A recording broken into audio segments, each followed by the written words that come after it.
conselheiras, senhores servidores, senhor membro do Ministério Público, senhores e senhoras que nos acompanham pelos nossos canais de comunicação. Com a convocação do conselheiro substituto Dr. Sérgio para a composição de quórum, declaro aberta a presente sessão, solicitando à comissão de plenário que proceda a leitura da ata da sessão anterior. A ata da 18ª sessão ordinária do Pleno do Tribunal de Contas do Estado de Alagoas. Aos 20 dias do mês de junho do ano de 2023, no plenário das sessões do Tribunal de Contas do Estado de Alagoas, sob a presidência do excelentíssimo senhor presidente e conselheiro Fernando Ribeiro Toledo, reuniram os senhores conselheiros: conselheiro Otávio Lessa de Geraldo Santos, conselheira Maria Cleide Costa Bezerra e conselheiro substituto Alberto Pires Alves de Abreu. Convocado. O Ministério Público de Contas esteve presente, representado pelo procurador Enio Andrade Pimenta. Convocado o conselheiro substituto Alberto Pires Alves de Abreu para compor o quórum regimental e, diante da presença do Ministério Público de Contas, o excelentíssimo senhor presidente declarou em nome de Deus aberta a sessão, solicitando a leitura da ata da sessão anterior que foi aprovada. Na hora do expediente, foi realizada a aprovação das resoluções administrativas número 3 e número 4 de 2023, por unanimidade entre os presentes. Em seguida, a presidência saúda os alunos da Escola de Contas presentes na sessão, corroborado pela conselheira Maria Cleide e conselheiro Otávio Lessa de Geraldo Santos. Encerrada a hora do expediente, passou-se a ordem do dia. Não havendo pauta para o dia, nem quem quisesse fazer uso da palavra, o excelentíssimo senhor conselheiro presidente justificou a ausência do conselheiro Rodrigo Siqueira Cavalcante, que se encontra participando de um curso. Por fim, encerrou a sessão, convocando a todos na próxima no horário regimental. Em discussão, ata. Não havendo contestação nem impugnação, declaro a... Pois não, por favor, conselheira. Eu não posso me manifestar em virtude de não ter participado dessa sessão, não é isso? Tudo bem, fica registrado que Vossa Excelência estava ausente, mas não havendo contestação, declaro aprovado. Concedo a palavra a Vossas Excelências na hora do expediente. Não havendo quem dela queira fazer uso, passamos à ordem do dia. Para relatar pela ordem, conselheira decana da nossa casa, aqui, a conselheira, por favor. Presidente, não tenho pauta para a sessão de hoje. Conselheiro, por favor, também não tenho pauta. Para relatar pela ordem, conselheiro Sérgio. Senhor presidente, senhores conselheiros, senhora conselheira, senhor membro do Ministério Público de Contas, tenho a relatar inicialmente o processo de número 12.189/2018. Ele tem origem no Funcontas. A unidade gestora é o Fundo de Aposentadoria e Pensões do município de Campo Alegre. Nos autos, indico a responsável, a senhora Jéssica Cleide da Costa, como gestora daquele fundo. E passo a leitura do relatório, senhor presidente. Trata-se de comunicação de origem do Funcontas, é o Fundo Especial de Desenvolvimento das Ações do Tribunal de Contas, autuado nesta Corte em 6 de setembro de 2018, informando o descumprimento da obrigação estabelecida na Instrução Normativa número 02/2010 desta Corte de Contas pela senhora Jéssica Cleide da Costa, gestora do Fundo Municipal de Aposentadoria e Pensões do município de Campo Alegre, no ano de 2014. Em 20 de agosto de 2019, os autos foram apreciados pela primeira Câmara desta Corte de Contas, que decidiu aplicar multa de 100 UPFAUs à responsável, conforme acórdão número 1526/2019. Bem, aqui eu faço o registro da competência dessa Corte de Contas para exame da matéria e já passo para os fundamentos da decisão. E registro aqui que o Funcontas, por meio do memorando número 378/2018, informa que a responsável pelo Fundo de Aposentadoria e Pensões de Campo Alegre não enviou no prazo regulamentar as informações e dados exigidos pelo SICAP referentes às obrigações dos meses de maio e junho de 2014. Em seguida, a responsável fora citada por meio do ofício número 346/2018, Funcontas, para que, querendo, apresentasse manifestação de defesa acerca da omissão apontada. Em 20 de agosto de 2019, ao apreciar o processo, a primeira Câmara deste Tribunal de Contas decidiu aplicar multa responsável, alertando-a de que o não pagamento da multa implicaria o ajuizamento da competente ação de execução.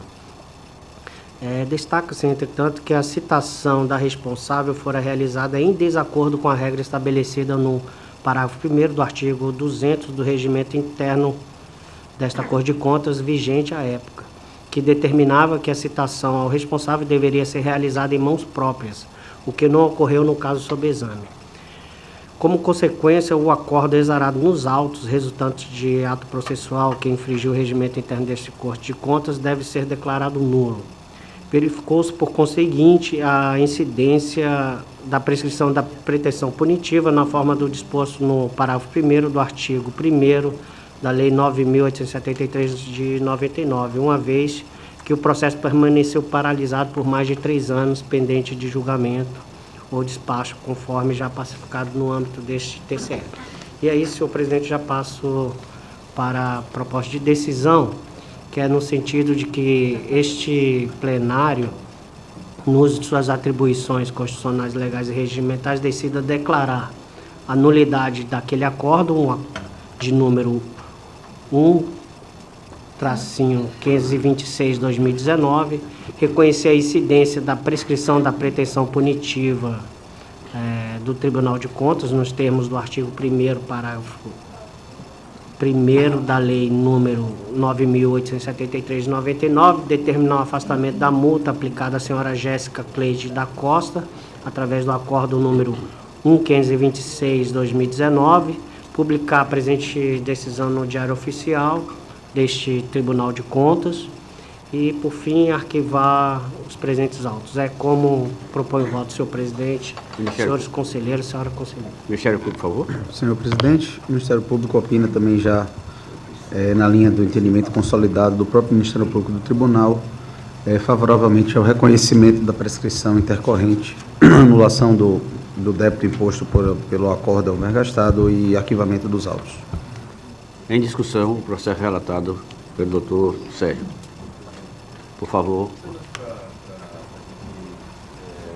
Algumas ideias, dentro daquilo que a gente já discutiu anteriormente, a minha dificuldade de, muito embora eu siga esse entendimento majoritário do tribunal, mas ainda tenho uma dificuldade muito grande em acolher particularmente a tese da revisibilidade ex officio das decisões de mérito do tribunal, né? Eu fico pensando lá no meu gabinete, assim, os critérios utilizados para quais processos seriam, a gente faria essa reanálise, até para não gerar também uma atuação seletiva, digamos assim, né? Mas, de antemão, eu acompanho o entendimento majoritário da Corte, apenas registrando aqui, só para não perder esse fio aí de discussão para momentos posteriores, senhor presidente. Encerro a discussão, submeto à votação. Os conselheiros e conselheiras que estiverem de acordo, permaneçam como estão. Aprovado. Continua Vossa Excelência com a palavra. Senhor presidente, tem mais um processo, trata-se do processo de número 13.890/2016, também de origem do Funcontas. Aqui no caso, a unidade gestora é o Fundo Municipal de Saúde do município de Feira Grande, e a responsável é a senhora Cátia Betina Rio Silveira, a gestora daquele fundo no ano 2016. Bem, senhor presidente, para abreviar a relatoria, eu informo que se trata de caso semelhante ao processo número 12.189/2018, relatado inicialmente por mim, e a proposta também é no mesmo sentido aqui de declarar a nulidade do acórdão exarado nos autos, só que a diferença aqui que o processo foi apreciado no pleno, na época, né, foi apreciado no pleno dessa Corte de Contas. Então, declarar a nulidade do Acórdão 857 de 2017, reconhecer também aqui nos autos a incidência da prescrição da pretensão punitiva, determinar o afastamento da aplicação da multa à senhora Cátia Betina Rio Silveira, por meio daquele acórdão, publicar a decisão no Diário Oficial do Tribunal de Contas do Estado de Alagoas e arquivar os presentes autos, senhor presidente. Por favor. Senhor presidente, manifestação do Ministério Público também no mesmo sentido, favoravelmente ao reconhecimento da prescrição e arquivamento dos autos. Em discussão, processo relatado pelo Dr. Sérgio. Encerro a discussão, submeto à votação. Os conselheiros e conselheiras que estiverem de acordo, permaneçam como estão. Aprovado. Continua Vossa Excelência com a palavra. Senhor presidente, está esgotada a minha pauta para essa sessão. Então, volto um pouco para consultar a conselheira Maria Cleide se tem processo a relatar.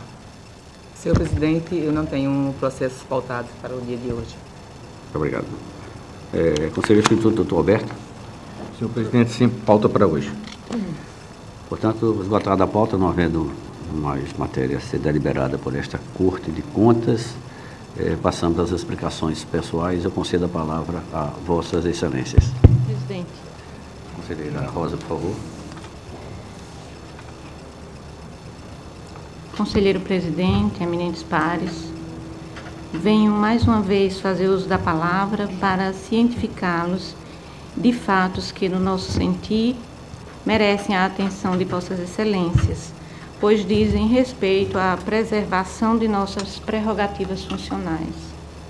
Como é do conhecimento de Vossas Excelências, o conselheiro presidente proferiu decisões cautelares nos autos dos processos TC de número 9029 de 2023 e 5449 de 2023, em que determinou a suspensão de procedimentos licitatórios e contratação pelo município de Maceió. Considerando a inexistência da previsão legal e regimental para a adoção de tal conduta pelo presidente, entendemos por pedir vista dos mencionados processos para analisar com mais vagar os feitos e apresentar voto divergente, especialmente em razão da existência de decisão proferida nos autos do mandado de segurança, tombado sob o número 0803878632023802000, da relatoria da desembargadora Elizabeth Carvalho Nascimento, determinando a suspensão da decisão cautelar proferida pelo presidente no processo em epígrafe, considerando que este não teria competência para fazê-lo. Além disso, esta conselheira consta como relatora dos referidos processos, tanto na capa dos feitos quanto no ETCE, tanto que os processos foram encaminhados ao nosso gabinete pelo Ministério Público de Contas logo após a sua manifestação.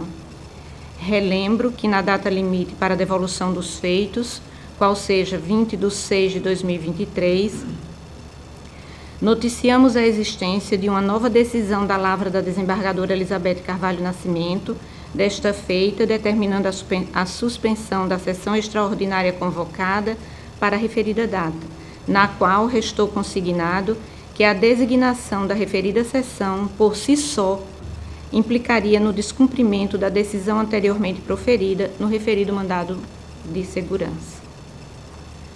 Após a suspensão da decisão, fomos comunicados de que o presidente iria revogar as duas decisões proferidas nos processos TC número 9029 de 2023 e 5449 de 2023.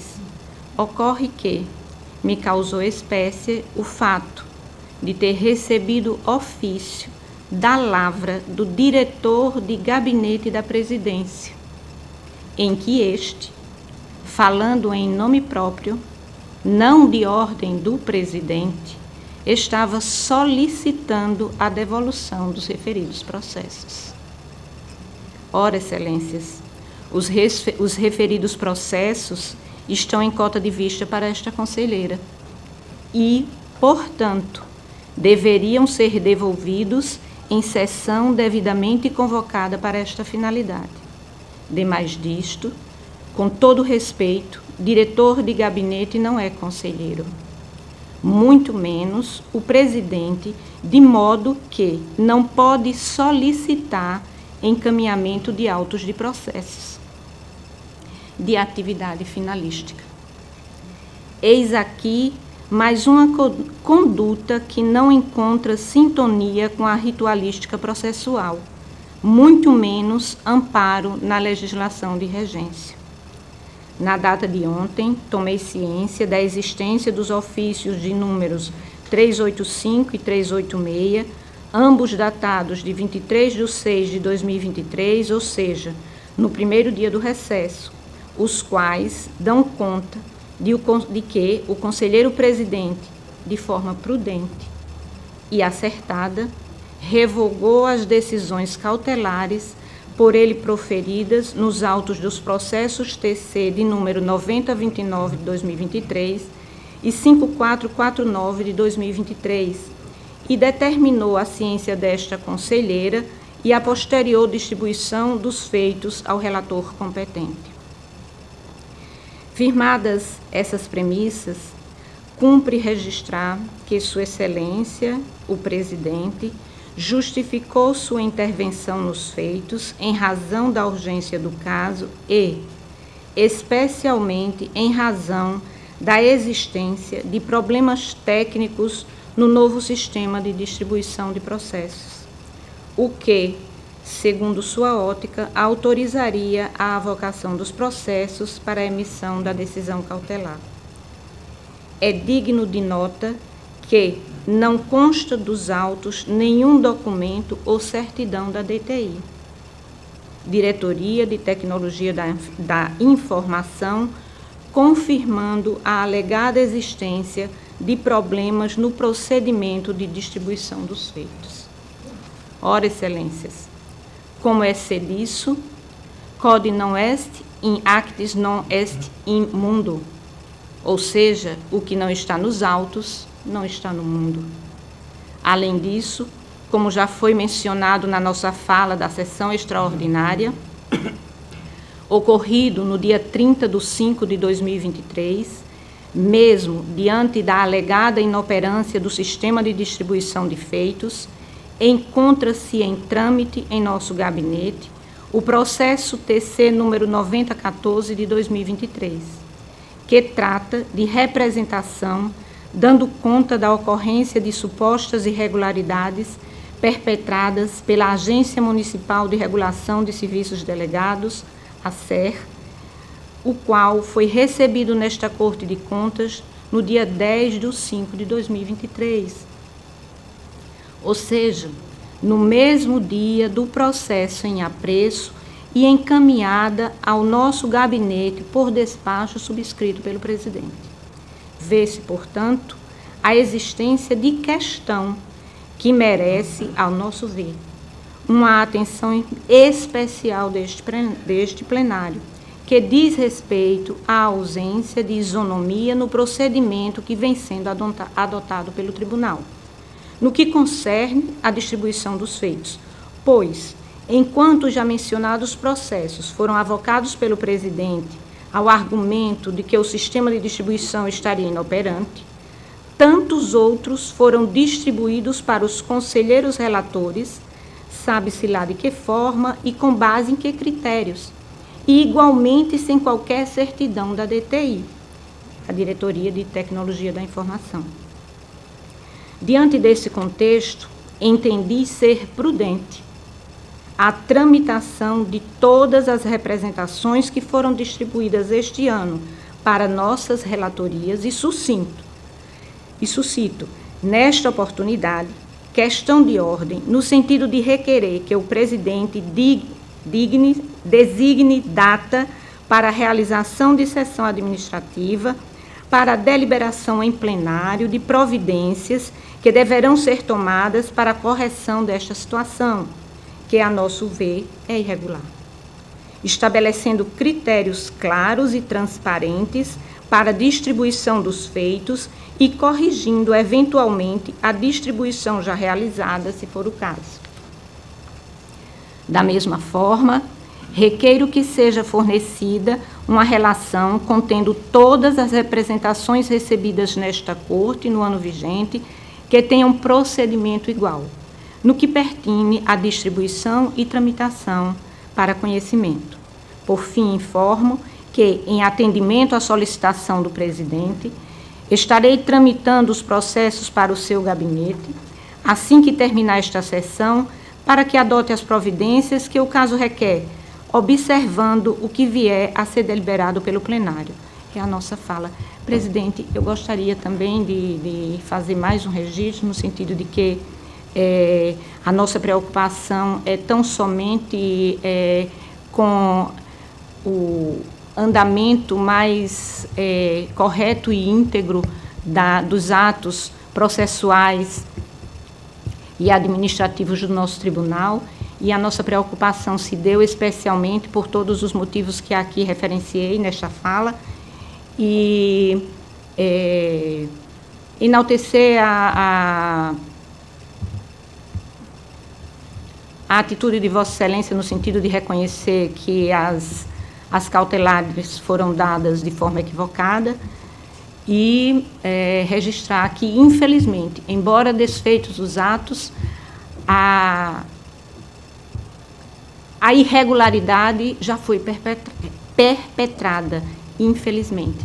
Mas, sem dúvida alguma, merece enaltecimento a condução de Vossa Excelência com relação aos atos praticados com relação aos referidos processos, no sentido de revogar a decisão de Vossa Excelência. Muito obrigada. Obrigado, conselheira. Nos dá a oportunidade, inclusive, de forma breve, alguns esclarecimentos com relação a algumas tramitações processuais que já conversávamos sobre o tema. Me parece, conselheira, que a grande maioria dos processos que haviam sido distribuídos antes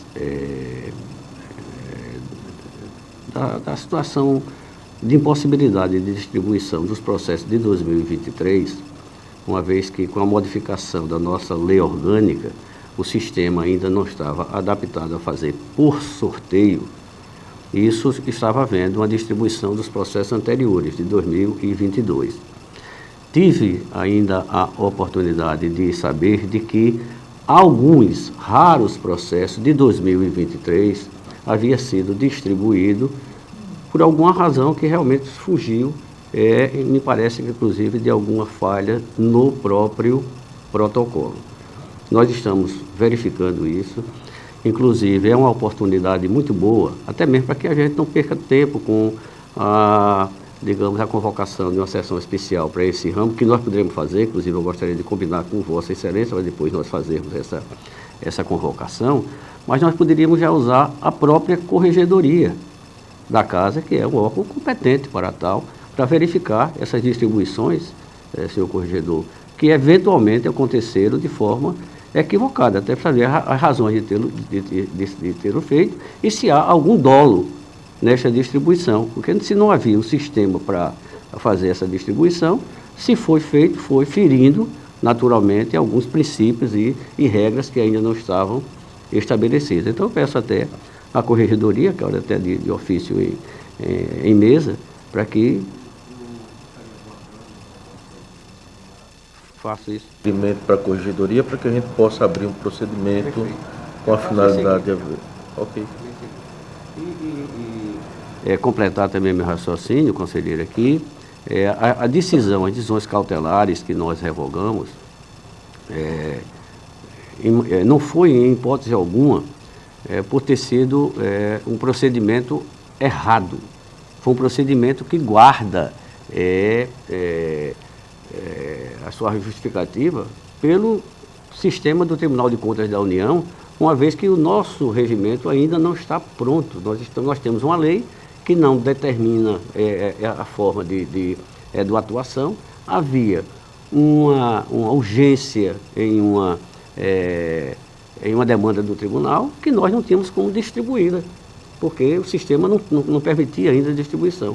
Nós avocamos em função, digamos, de uma interpretação judicial, que nós conhecemos muito bem, da interpretação da digníssima magistrada, desembargadora Elizabeth, que nos causou uma certa, digamos assim, dificuldade na tramitação da atuação do órgão, porque nós não estávamos punindo, nós não estávamos querendo bloquear, nós estávamos pedindo que aquela denúncia fosse esclarecida pelo gestor, nada mais que isso.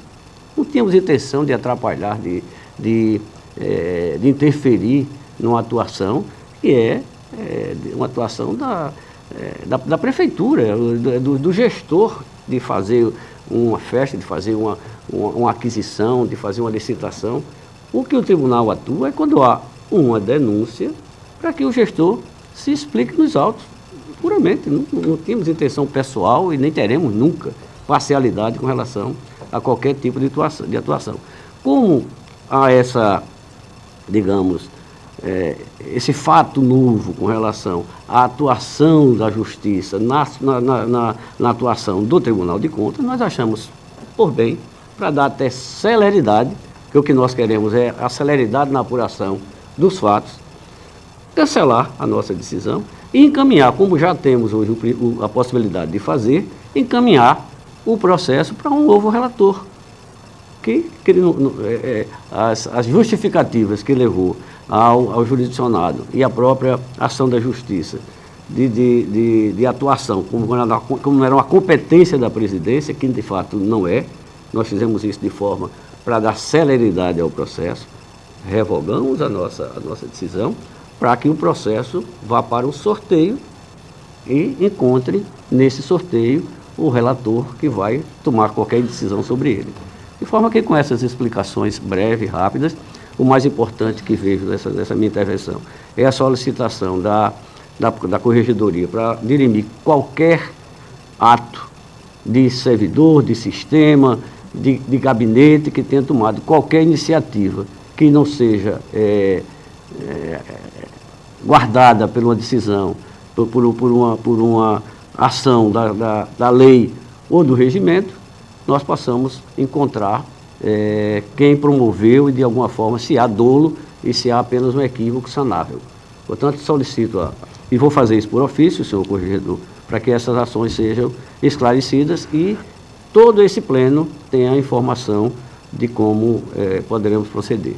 Dessa forma. Mais uma vez, presidente e conselheira Rosa, a Corregedoria está à disposição da Corte para esclarecer esse fato. Tá?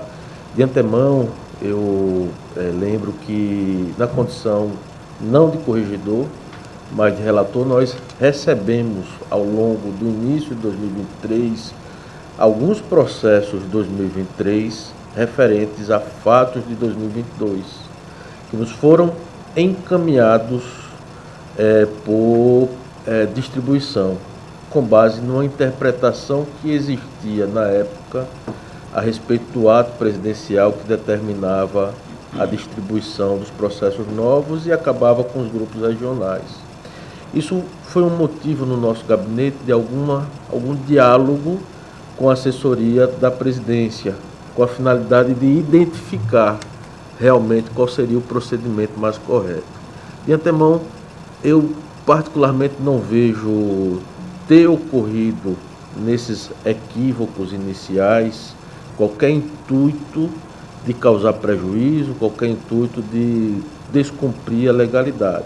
Mas, em um primeiro momento, eu coloco à disposição da presidência, do tribunal, da conselheira Rosa, para uma atuação preventiva, pedagógica, e se for o caso, em ficando comprovado responsabilidade de quem quer que seja, nós adotaremos qualquer tipo de providência, não é? Seja no âmbito da Corregedoria, seja encaminhando para a presidência a adotar procedimento de responsabilização contra qualquer tipo de conselheiro.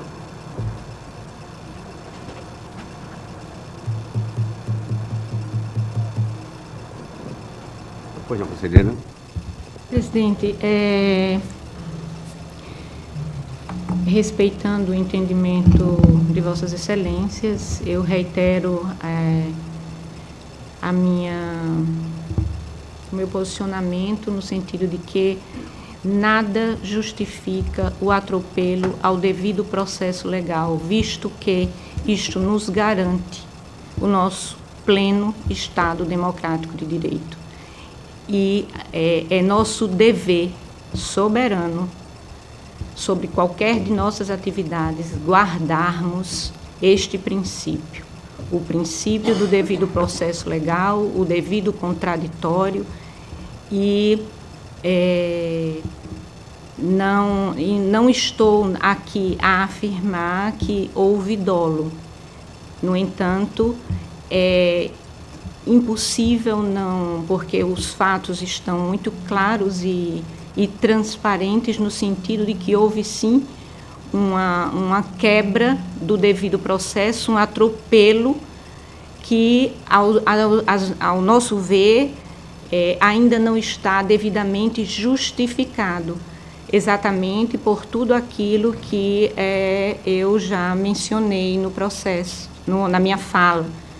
E o que, além da dificuldade que eu me encontro de entender o que aqui está sendo posto, é a falta de comprovação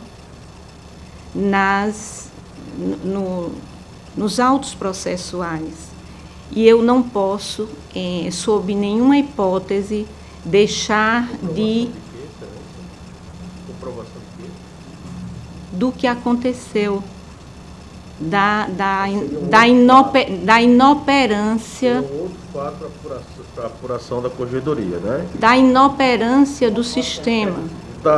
Da inoperância do sistema, como já havia mencionado na minha fala.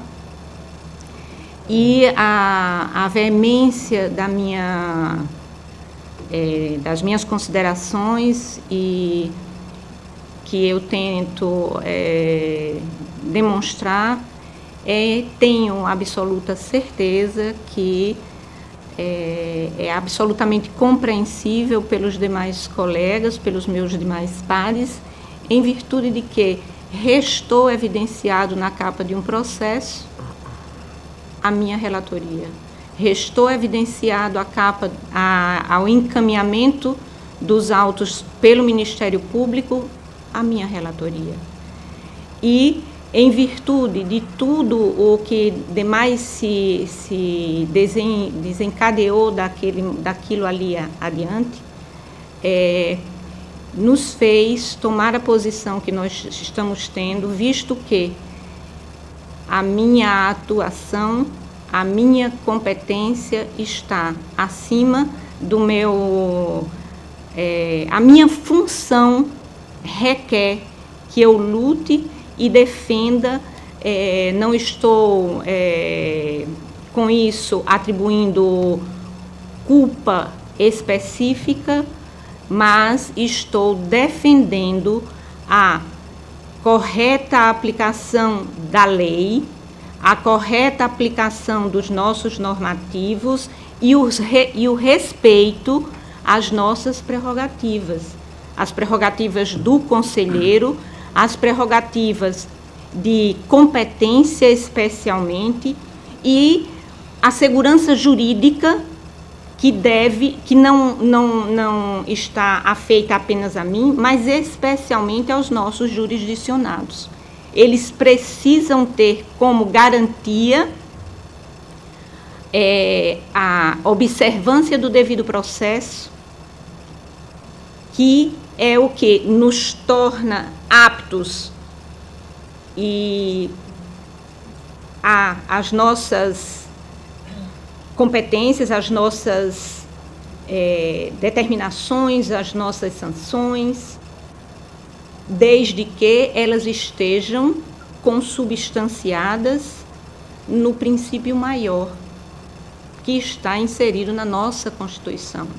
E eu tenho certeza absoluta que esta conduta, ela deve ser, e tenho certeza que todos os meus pares zelam por ela. Obviamente, em algum instante, somos passíveis de erros, de equívocos, e se eles estão acontecendo e foram por nós detectados, que tenhamos a inteligência e a humildade de retroagir, de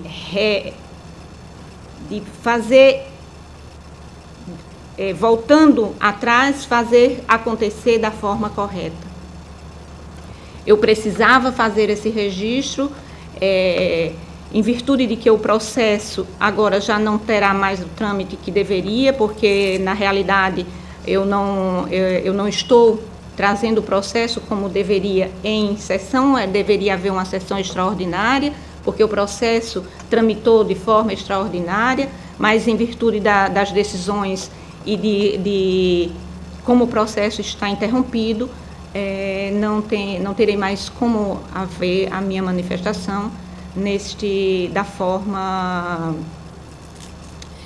do trâmite processual aqui do nosso tribunal.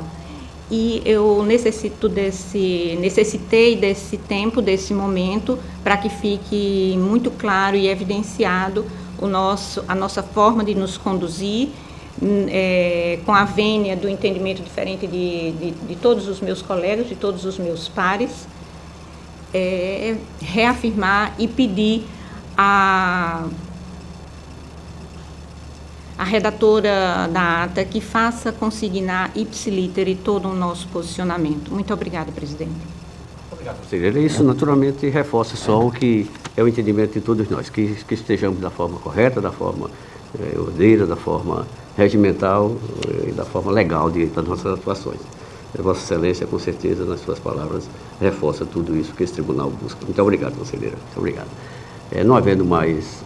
por favor, conselheira, está escrita, então, conselheira Maria Cleide, por favor. Sim, presidente. É uma grande satisfação para mim nesse momento, presidente, trazer aqui, em nome da escola, né, trazer para conhecimento deste pleno e fazer constar em ata a atuação da Escola de Contas Públicas na realização das seguintes ações que promovem o cumprimento da sua missão. Então, eu, nesse momento, trago para Vossa Excelência, como está sendo entregue já, o nosso planejamento estratégico, e nós iniciamos, presidente, a elaboração do seu planejamento estratégico para o biênio 2023 a 2024.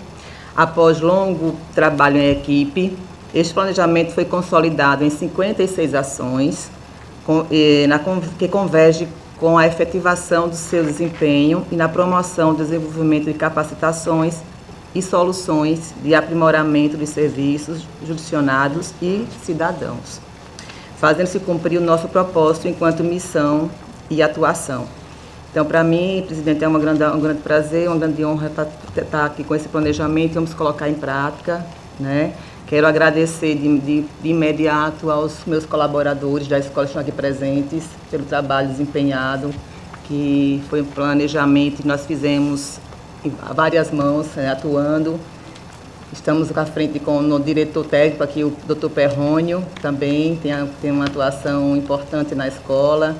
E não tenho dúvida que nós iremos colocar em prática tudo que foi feito, todo o trabalho aqui exposto, e cumpriremos à risca, se Deus quiser, essa nossa meta. Segundo, presidente, o nosso plano semestral de capacitação pedagógica, que é esse que eu entreguei a Vossas Excelências, para aperfeiçoamento técnico dos servidores do TCE-AL, jurisdicionados e da sociedade. A premissa consiste em desenvolver os serviços para uma prestação de serviço eficiente, ágil, em conformidade com o que rege a lei, assegurando o atendimento às necessidades dos jurisdicionados e da sociedade. Por fim, presidente, eu quero informar que a Escola de Contas, por sua solicitação desta presidência, vai intermediar a realização do 10º Seminário de Governança Municipal para Prefeitos e Gestores Públicos, programado para o dia 17 do corrente mês, que será agora, a próxima semana. Então, a escola também está imbuída em participar, tá? O evento é uma parceria do TCE com o Conselho Regional de Contabilidade do nosso estado, a Rede Governança Brasil, Instituto Latino-Americano de Governança e Compliance Público, cujo objetivo principal é orientar prefeitos, agentes e gestores públicos em geral de forma 100%, o especial é que é de forma 100% gratuita, além de ser uma excelente oportunidade para garantir qualificação aos jurisdicionados nos assuntos voltados à governança pública, tema bastante relevante e atual. E como é uma parceria, nós estamos com a responsabilidade na Escola de Contas de cuidar de toda a parte de infraestrutura do evento, que acontecerá aqui na dependência do TCE, bem como da logística para a vinda do ministro do TCU, o ministro Augusto Nardes, que será nosso grande palestrante, será assim, nosso carro-chefe.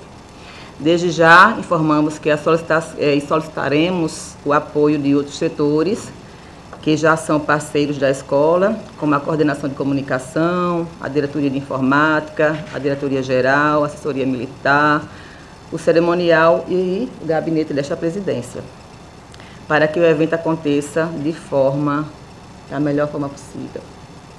Então, presidente, para mim, como eu já disse antes, é um trabalho feito com todos os componentes da escola, né? Já agradecendo mais uma vez o empenho de todos, e coloco a Escola de Contas à disposição dos senhores, né? Dêem uma olhada aqui no nosso plano, no nosso planejamento.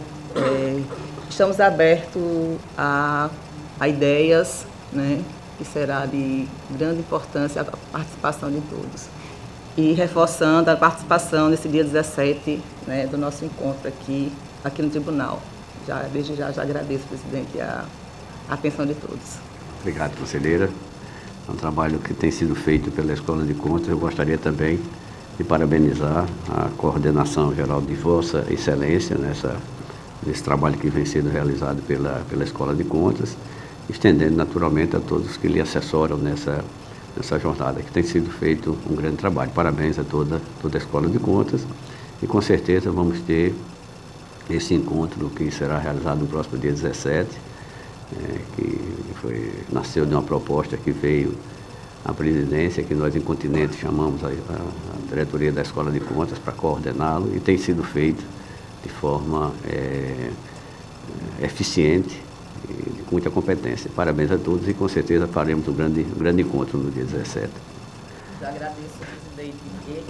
Reforçando apenas que essa palestra que haverá aqui, na realidade, nós estamos em parceria com o setor de contabilidade, né? Quem está promovendo, na realidade, são eles, mas nós estamos dando todo o apoio, o suporte necessário para que aconteça da melhor forma, presidente. Muito obrigada. Continua facultada a palavra.